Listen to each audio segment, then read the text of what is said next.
تو محترم حضرات، ہماری بات جو چل رہی ہے وہ اس بات پہ چل رہی ہے کہ ہمارے ہندوستان کے جتنی بھی خانقاہیں ہیں تو ان تمام خانقاہیوں میں 2-3 ہی مولوی پڑھے لکھے ہیں. 1-2 تو محدث کے چوجبی کی اولادیں پڑھی لکھی ہیں، دادا دادی کی دونوں اولادیں، مگر پڑھی لکھی ہیں، ہم بھی مانتے ہیں پڑھی لکھی ہیں. اور وہ تحریک منہاج قرآن چلانے والا، اس کے بھی بہت زیادہ انڈ بھکت، اور جتنی بھی تحریکیں چلتی ہیں ان سب تحریکوں میں کوئی بھی پڑھا لکھا نہیں، سوائے اس منہاج قرآن جو تحریک چلاتا ہے اس کے سرغنہ کے. بہرحال تم ایک تحریک چلاؤ یا 1000 تحریکیں چلاؤ، تمہاری تحریکوں سے مذہب اسلام کو ذرہ برابر بھی کوئی نقصان پہنچ رہا ہے مگر فائدہ نہیں پہنچ رہا ہے. نقصان تو بہت ہو رہا ہے مگر فائدہ، ارے اس سے بڑا نقصان کیا ہوگا؟ ایک فاسق و فاجر ناہنجار ظالم اپنے آپ کو اگر منہاج قرآن میں داخل نہیں ہوا تھا اس وقت تک وہ اپنے آپ کو گناہگار ثابت کر رہا تھا، لیکن جیسے ہی وہ منہاج قرآن کا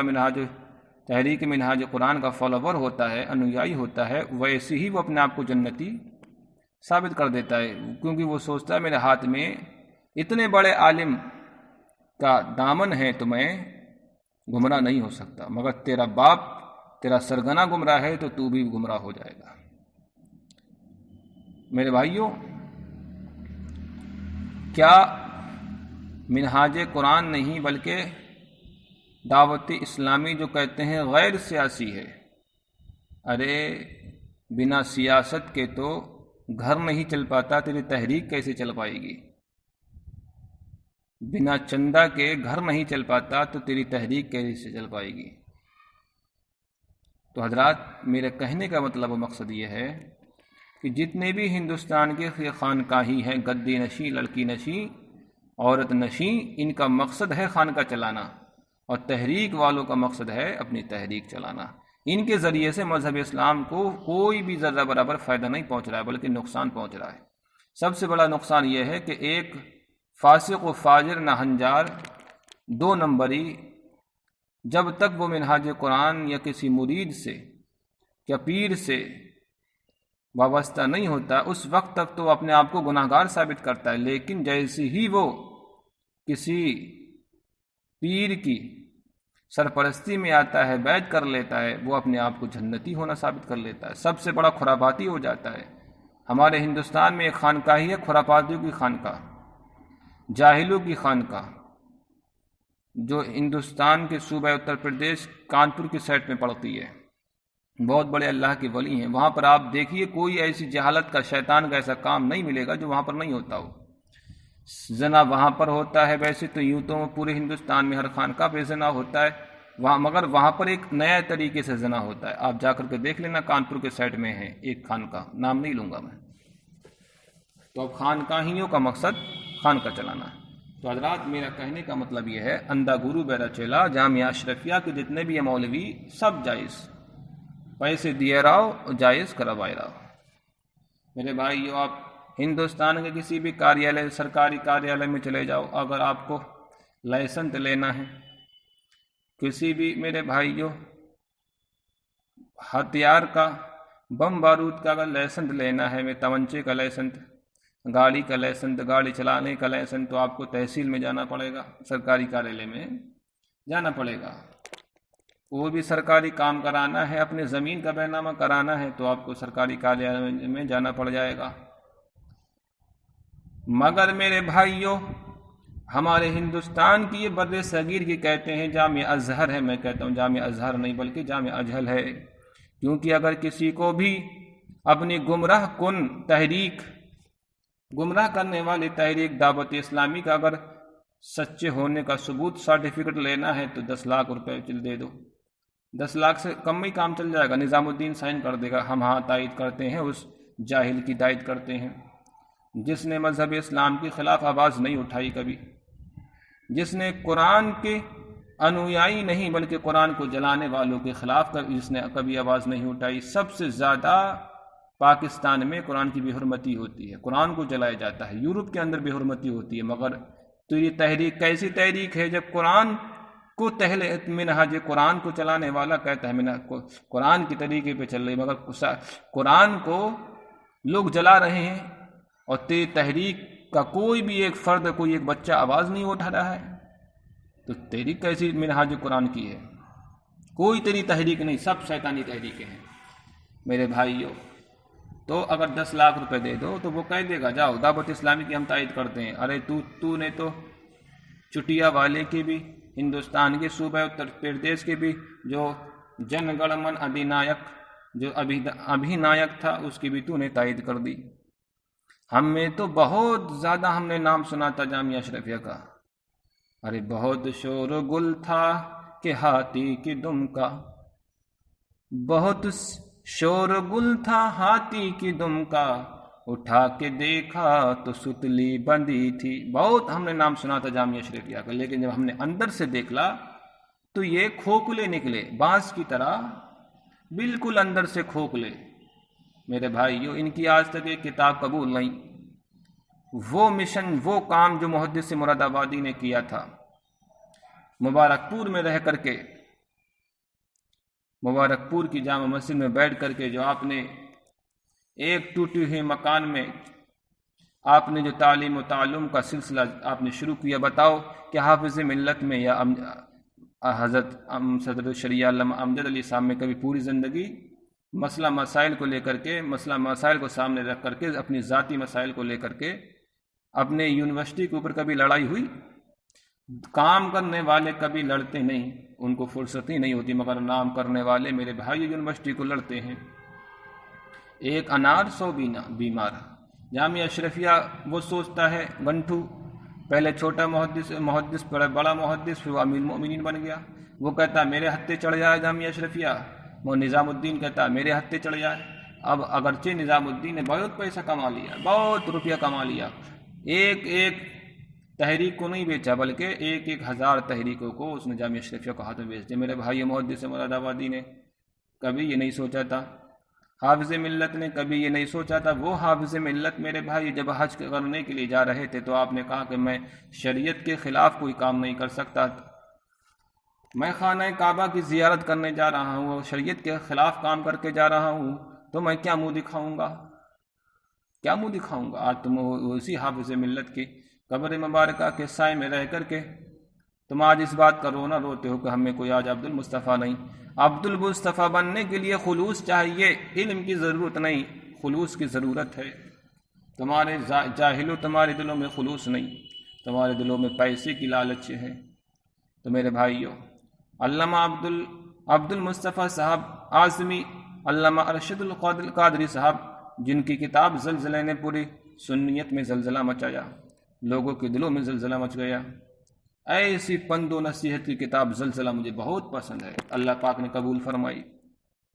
محدث مراد آبادی علامہ حافظ ملت کی، تو ملت کے محافظ تھے، ان کی ساری خدمات کو اللہ پاک نے قبول کر لیا۔ جامعہ اشرفیہ کو لوگ اس لیے نہیں جانتے کہ وہاں نظام الدین کوئی مفت کا مفتی بیٹھا ہے، کو جو تحریک منہاج قرآن یا تحریک منہاج فرقان یا لبیک یا رسول اللہ کے دستخط کرنے والا 10,000 روپے میں اپنے جملوں کو، اپنے رائے کو بدلنے والا میرے بھائی وہ بیٹھا ہوا، انہیں مطلب تھوڑی، انہیں مطلب ہے حافظ ملت کے مشن کو جو آگے بڑھانے والا ہے۔ میرے بھائیوں، ہم نے تو بہت نام سنا تھا کہ محدث اعظم گڑھ میں بڑے بڑے مقرر پیدا ہوتے ہیں۔ ہاں مقرر ہیں، ہم بھی مانتے ہیں کہ ہاں وہ دونوں بھائی مقرر ہیں۔ ایک کہتے ہیں لندن میں مقرر ہیں، لندن میں تبلیغ کر رہے ہیں، ایک راجیہ سبھا میں تبلیغ کرتے ہیں، تقریر کرتے ہیں۔ تقریر ہے، بہت پیاری تقریر ہوتی ہے، سمندر کو کوزے میں بھرنے والی۔ دونوں بھائی بڑے، میں بھی مانتا ہوں کہ ہاں بڑے قابل ہیں، دونوں بھائی بڑے قابل ہیں، مگر محدث مراد آبادی کے گلشن میں پڑھے لکھے تو ہیں ہی نہیں، صرف 2 ہی پڑھے لکھے ہیں، تو ایک کو کتابوں کے سائے میں سونے سے فرصت نہیں اور دوسرے کو کتابوں کے سائے میں اپنی رائے بدلنے سے فرصت نہیں۔ رمضان سے پہلے رائے کچھ اور، رمضان سے پہلے رائے یہ تھی کہ مسجدوں کو بند کر دو، تالے لگا دو، جماعت کو ترک کر دو، سب جائز ہے، لیکن جیسی مسجدیں بند ہو گئیں لوگوں نے گالی دینا شروع کر دی نظام الدین کو، اے بھڑوے تو نے مذہب اسلام کو بیچا۔ تو اب انہوں نے سوچا کہ مریدن اب ناراض ہو رہے ہیں تو پھر رائے بدل دی۔ تو میرے بھائیو گرگٹ سے زیادہ رنگ بدلتا ہے وہ نظام الدین۔ ایک بچہ بھی اس کے ہاتھ سے پڑا ہوا آج تک کامیاب نہیں ہوا۔ اب ایک بچہ دکھا دو میرے بھائیو، یہ صرف لمبے لمبے جبے والے پیدا ہو رہے ہیں، لمبے لمبے صافے والے میرے بھائیو پیدا ہو رہے ہیں، کیونکہ باپ اندھا گرو بہرا چیلا۔ جب گرو اندھا ہے تو چیلا بھی۔ امتحان میں تیاری کرنے کے لیے آپ چلے جائیے، پاگل ہو جاتے ہیں، اتنا اپنی سرین کو گھسیں گے، اتنی سرین کو گھسیں گے وہاں کے طلباء، مگر جیسی ہی امتحان نکل جاتا ہے میرے بھائیو کوئی پتہ نہیں کتابیں کہاں پڑھی ہیں۔ میرے بھائیو تو باپ جب خلوص باپ کے دل میں نہیں ہوتا تو بیٹوں کے دل میں کہاں سے ہوگا؟ نہیں ہو سکتا۔ میرے بھائیو تو ایک بیٹا بھی قبول نہیں ہوا تو باپ کہاں سے قبول؟ جب باپ کی کوئی بات قبول اللہ پاک نے قبول نہیں کی تو بیٹے کی قبول کہاں سے ہو جائے گی؟ تو وہاں تو کوئی پڑھا لکھا نہیں، ماں مانتا ہی نہیں ہے، وہاں دو ہی پڑھے لکھے ہیں، کہتے ہیں خیر الازکیہ، میں کہتا ہوں شر الازکیہ، کہتے ہیں محقق مسائل جدید، میں کہتا ہوں محقق مسائل جمیمہ، سب ملاوٹ چل رہی ہے میرے بھائیو۔ تم کیا بولو گے حکومت کی آنکھوں میں آنکھ ڈال کر کے انا ہزارے کی طرح؟ کیا بولو گے؟ تمہاری ہمت ہے؟ تم تو حکومت کے آگے سجدہ کرنے والے۔ ان کے ایک آرڈر پہ میرے بھائیو صرف ایک آرڈر کرا تھا کہ میں 6 مہینے کی تنخواہ رکھی تھی میرے بھائیو، تنخواہ کے لالچ میں آ کر کے سارے مفتیوں نے اپنی رائے بدل دی، ہندوستان کے صوبہ اتر پردیش کے لوگوں نے اپنی رائے بدل دی، ہاں جن گڑ من پڑھنا جائز ہے۔ اور میرے بھائیو ایک سنی کا بچہ بھی ایک جانتا ہے کہ جن گڑ من بچے نہیں پڑھتے تھے اسکول میں، کا اس کے ذریعے سے ہمارا ایمان میں خطرہ چل جائے گا، مگر میرے بھائیو وہ مفت کا مفتی نظام وہ کہتا ہے جائز ہے، سب جائز ہے میرے بھائیو۔ ہماری دشمنی اللہ اور رسول کی دشمنی ہے۔ کبھی حافظ ملت نے یہ نہیں سوچا تھا، کبھی محدث سے کچھ عجبی نے یہ نہیں سوچا تھا کہ میری مسند پہ میرے ممبر پہ بیٹھنے والی میری اولادیں محدث علامہ مصطفیٰ رضا خان کی اولادوں سے لڑیں گی۔ ان کی آپس میں لڑائی ایک ذاتی لڑائی ہے، کیونکہ یہ رسمی رواجی بنے ہوئے ہیں میرے بھائیوں۔ اب بتاؤ تو صحیح، شریعت میں جو بھی لڑائی ہوتی ہے اس میں دین کو آگے رکھا جاتا ہے۔ جہاں دین فیصلہ کر دے میرے بھائیوں وہاں کوئی مولوی فیصلہ نہیں کر سکتا۔ مگر ان کا فیصلہ ہی نہیں ہو پا رہے، 70 سال ہو گئی۔ مسلک رضا کہنا جائز ہے نہ جائز ہے، ٹی وی پہ نماز پڑھنا جائز ہے نہ جائز ہے، کوئی فیصلہ آج تک آئے نہیں منظر عام پہ۔ تو میرے بھائیوں کہنے کا مطلب یہ ہے کہ پہلی بات تو یہ ہے کہ ان خانقاہیوں میں کوئی پڑھا لکھا نہیں، اس لیے کہتے ہیں کہ تعزیہ بنانا جائز ہے۔ ایک میں اعدادیہ کے بچے کو لا کر کے کھڑا کر دو، کہو تعزیہ کی کس سے مستق ہے، کس سے ماخوذ ہے، تو وہ کہے گا تعزیت سے ماخوذ ہے۔ اب تعزیت کس کو کہتے ہیں؟ تعزیت کا مطلب کیا؟ تعزیت کا مطلب یہ ہے، آپ سب جانتے ہوں گے، میت کے متعلق ان کو صبر کی تلقین کرنے کو جانا، یہ تعزیت ہے۔ اور تعزیت کے دن، تعزیت کا وقت موت سے لے کر کے 3 دن تک مقرر ہے، اس کے بعد میں تعزیت کرنا مکروہ تنزیہی ہے، کیونکہ تعزیت کا مقصد صاحب میت کو تسلی دینا ہے، اس کے غم کو ہلکا کرنا ہے اور اس سے صبر کی تلقین کرنا ہے، جبکہ 3 دن کے بعد تعزیت کرنے سے اس کا غم دوبارہ سے تازہ ہوگا تو مقصد کے خلاف ہے۔ اب 3 دن سے زیادہ نہیں کرنا چاہیے۔ البتہ تعزیت کرنے والا اگر کہیں باہر گیا ہوا تھا اور اگر بعد میں آیا تو پھر وہ کر سکتا ہے، موت کی اطلاع نہ ملی یا جس سے تعزیت کرنی ہے وہ وہاں موجود نہ ہو تو ان 3 صورتوں میں 3 دن کے بعد بھی تعزیت کرنے کی اجازت ہے۔ یہ میں اپنی طرف سے نہیں کہہ رہا ہوں، یہ میں حوالہ دیتا ہوں تعزیت کا، یہ علامہ طحاوی یہ اپنی کتاب میں لکھتے ہیں، رد المحتار و در المختار میں یہی بات، عالمگیری میں یہی لکھا ہوا ہے کہ تعزیت کے 3 دن ہیں۔ اب تعزیت کے 3 دن ہیں، بتاؤ 61 ہجری یا 62 ہجری میں امام حسین کی شہادت ہوئی، اور شہادت ہوئی امام حسین کی، آپ شہید بھی مانتے ہو، پھر دوسری طرف کہتے ہو تعزیہ بنانا بھی جائز ہے۔ تعزیت ہوتی ہے 3 دن تک، وہ بھی مرے ہوئے لوگوں کی، عام انسان کی، اسی لیے ہم کہتے ہیں کہہ دو غم حسین منانے والوں سے، مومن کبھی شہداء کا ماتم نہیں کرتے، ہے عشق اپنی جان سے زیادہ آل رسول سے، یوں سر عام ہم ان کا تماشا نہیں کرتے،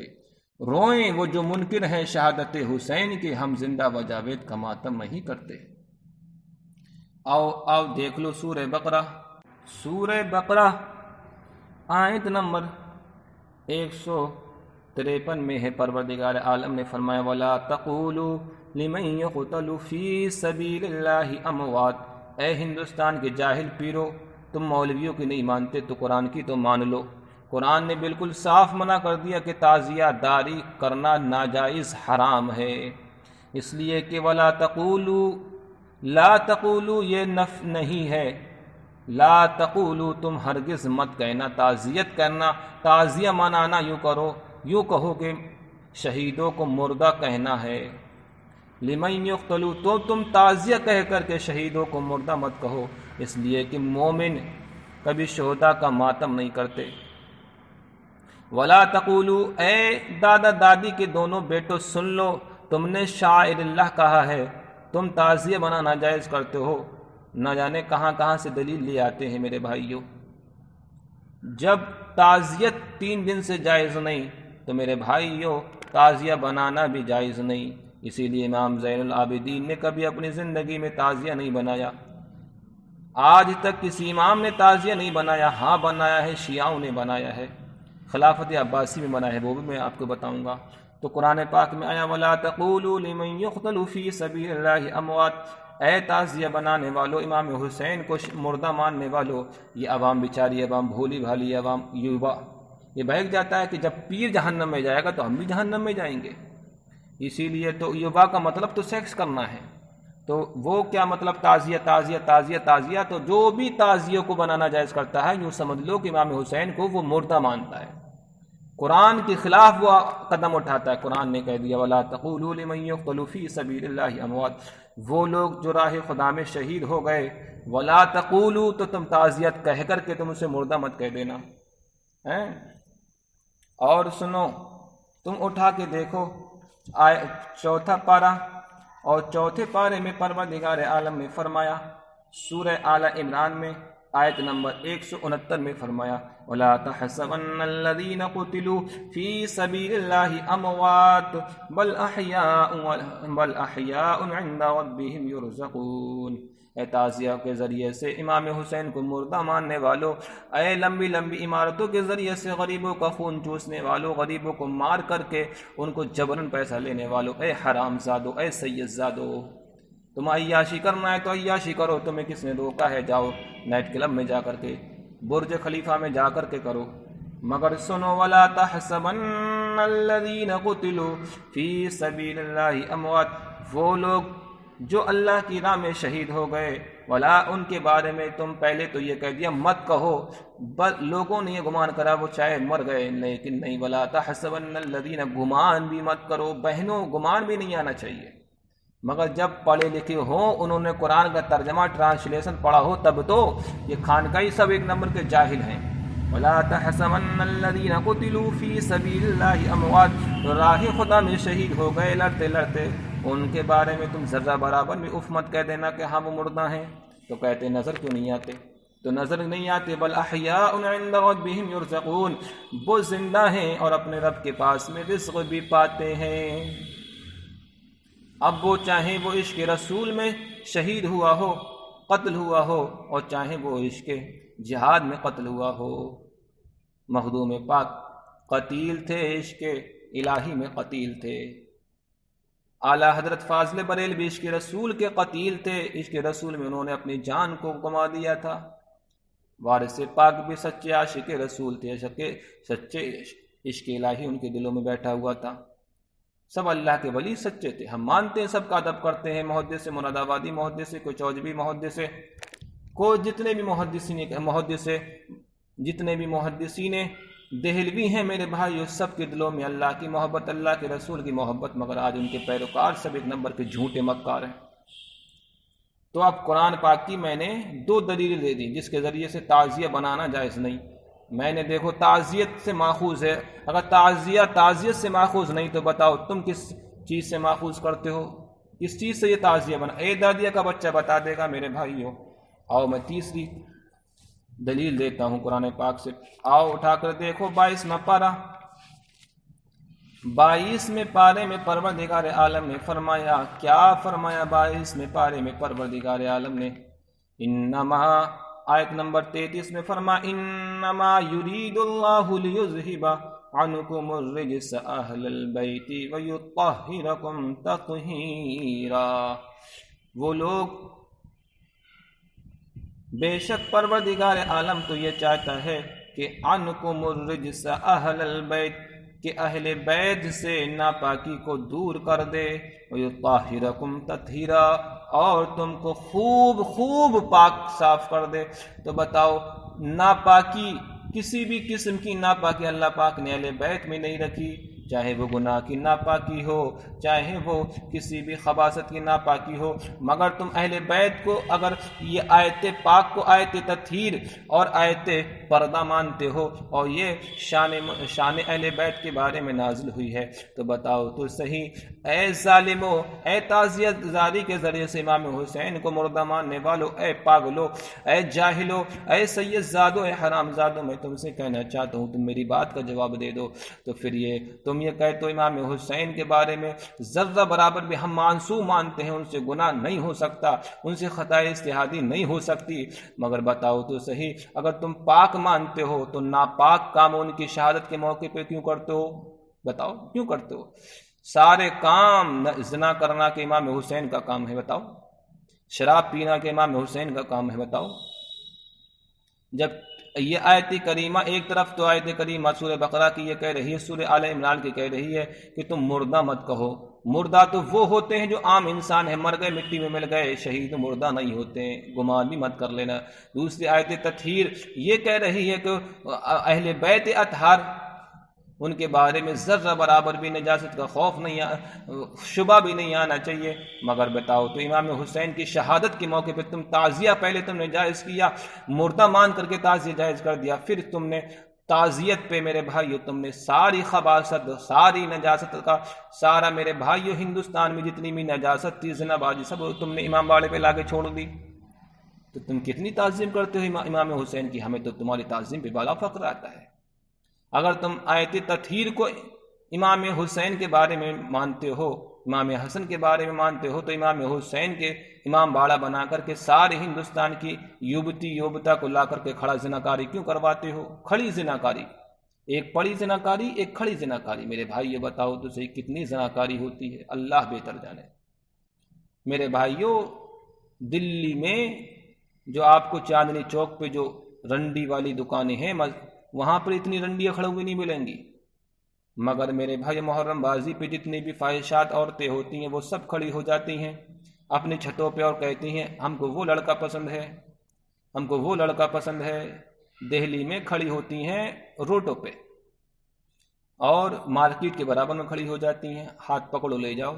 مگر محرم بازی، محرم کو سامنے رکھ کے میرے بھائی شیطان کا ایک جو مجسمہ بناتے ہیں، تعزیہ جسے کہتے ہیں، اس کو کھڑے کر کے میرے بھائیو زنا کے اڈے لگتے ہیں، زنا کی بازار لگتی ہیں جس کو چاہو۔ میرے بھائیو، پہلے ایک ہندوستان میں میلہ لگتا ہے، میلہ لگتا ہے جے پور میں، جے پور کے بعد میں جو اجمیر ہے، یہاں کے خواجہ غریب نواز ہے، اس سے 1 کلومیٹر پشکر ہے، پشکر میں میلہ لگتا ہے، گھوڑوں کا میلہ لگتا ہے میرے بھائیو، جس میں گھوڑا آپ کو پسند آتا ہے گھوڑا خرید لو، مگر تعزیت کا چہلم پہ محرم کے ذریعے تعزیت کو، یعنی امام حسین کو مردہ مان کر کے تعزیہ نکالا جاتا ہے۔ امام حسین کو شہادت کا مرتبہ نہیں دیا جاتا، بلکہ مردہ ہونے کا دعویٰ کیا جاتا ہے، اور پھر کہتے ہیں کیونکہ امام حسین کو ماننے والا ہے ہی نہیں کوئی، میں تو مانتا ہی نہیں، تعزیہ جو کہتا ہو تو جو تعزیت کا لفظ زبان سے نکالتا ہے امام حسین کو مردہ مانتا ہے، اور پھر وہ 1 ہفتہ نہیں 40 دن تک ڈھول بجاتا ہے، شراب پیتا ہے۔ میرے بھائی، ڈھول بجانے والے شراب پینے والے ہوتے ہیں، تعزیہ بنانے والے شراب پینے والے ہوتے ہیں، کیونکہ میرے بھائی وہاں تو سارے کام شیطانی ہوتے ہیں۔ تو بتاؤ تم نے آیت تطہیر کو ایسے فٹ کرا ہے امام حسین پہ؟ بتاؤ اے ہندوستان کے خانقاہیوں، بتاؤ اے ظالموں، بتاؤ اے محدث مراد آبادی، محدث کچوجبی کی اولادیں، بتاؤ وہ ناپاکی تو تم سارے امام حسین کے محرم کے موقع پر لا کر کے رکھ دیتے ہو۔ میرے بھائیو بتاؤ تو صحیح تم نے کیا بنا کے رکھ دیا؟ تو میں نے قرآن سے دلیل دی کہ قرآن میں کہیں یہ جائز نہیں ہے تعزیہ بنانا۔ جو تعزیہ بنانا جائز کرتا ہے تو یوں سمجھ لو